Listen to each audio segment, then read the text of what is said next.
অনেক গভীর জঙ্গলে একজন কাঠুরিয়া কাঠ কাটতে গিয়েছিল। সে ওই জঙ্গলে কাঠ কুড়িয়ে কাটতেছিল। হঠাৎ করে তার হাত থেকে কাঠের কুড়োলটি পানিতে পড়ে যায়। সেই চিন্তায় নিয়ে মাথায় হাত দিয়ে নদীর পাশে বসে কান্না করছিল। হঠাৎ করে নদী থেকে একটি পরী এসে জিজ্ঞেস করলো, কি হয়েছে? কাঠুরিয়া বলল, আমার কাঠ কাটার কুড়োলটি পানিতে পড়ে গেছে। জলপরী নদী থেকে একটি স্বর্ণের কুড়োল এনে জিজ্ঞেস করলো, এটা কি তোমার? কাঠুরিয়া বলল, না, এটা আমার নয়।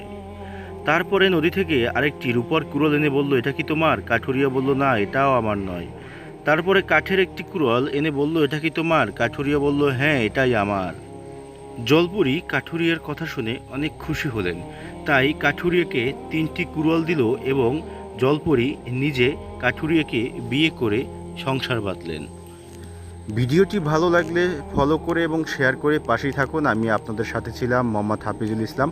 পরবর্তী ভিডিও নিয়ে আবার চলে আসব। এখন চলে যাচ্ছি। আসসালামু আলাইকুম।